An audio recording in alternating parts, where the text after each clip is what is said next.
स्वागत है आप सभी का एक बार फिर से। दोस्तों, अगर आप अपनी लाइफ में कुछ नया सीखना चाहते हैं तो चैनल को सब्सक्राइब जरूर करिएगा। गरुड़ पुराण में जीवन मृत्यु से संबंधित कई रहस्यमयी बातें बताई गई हैं।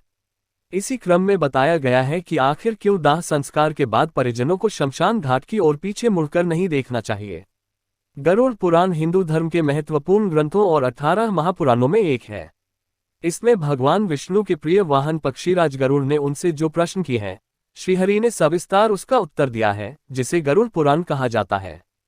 जीवन और मृत्यु दोनों ही ऐसा सत्य है जिसे कोई टाल नहीं सकता। धरतीलोक पर जिसका जन्म हुआ है उसकी मृत्यु भी निश्चित है, लेकिन आमतौर पर लोग मृत्यु के बारे में बात करने से भी डरते हैं या कतराते हैं।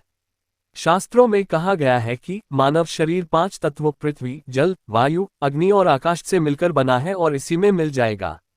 अंतिम संस्कार है हिंदू धर्म का अंतिम संस्कार। हिंदू धर्म में कुल 16 संस्कारों के बारे में बताया गया है, जिसमें मृत्यु या दाह संस्कार आखिरी संस्कार है। जिस तरह अन्य संस्कारों जैसे जन्म, मुंडन, विवाह आदि को लेकर कई नियम होते हैं, ठीक उसी तरह 16वें संस्कार यानी मृत्यु के बाद भी कई नियम होते हैं जिसका पालन करना जरूरी होता है। इन्हीं में एक है दाह संस्कार के बाद शमशान घाट में पीछे मुड़कर नहीं देखना। आइए जानते हैं क्या है इसका कारण। दाह संस्कार के बाद शमशान में पीछे मुड़कर क्यों नहीं देखना चाहिए।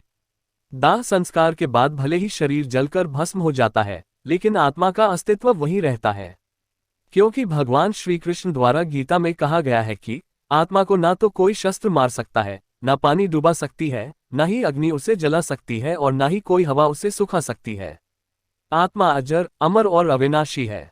गरुड़ पुराण के अनुसार परिजनों के साथ ही आत्मा खुद भी अपने अंतिम संस्कार की सारी क्रियाएं देखती है। गरुड़ पुराण में बताया गया है कि मृतक का अपने परिजनों के साथ मोह रहता है और इसी मोह से ग्रस्त होकर मृतक की आत्मा परिजनों के आसपास भटकती रहती है। यदि मोह का बंधन नहीं टूटा तो आत्मा को परलोक गमन करने में परेशानी होती है। इसलिए ऐसी स्थिति में मोह का टूटना जरूरी होता है। शमशान में पीछे मुड़कर देखने से आत्मा का नहीं टूटता मोह। मृतक की आत्मा और परिजनों के बीच इसी मोह रूपी बंधन को तोड़ने के लिए कि दाह संस्कार के बाद परिजनों को पीछे मुड़कर नहीं देखना चाहिए। अगर परिजन दाह संस्कार के बाद पीछे मुड़कर नहीं देखेंगे तो आत्मा को ऐसा प्रतीत होगा कि अब उसका इस लोक में समय पूरा हो गया और वह दूसरे लोक में चली जाएगी। मृतक की आत्मा का परिजनों के साथ मोह तोड़ने लिए इसके अलावा अन्य कई कर्मकांड भी 13 दिनों तक किए जाते हैं।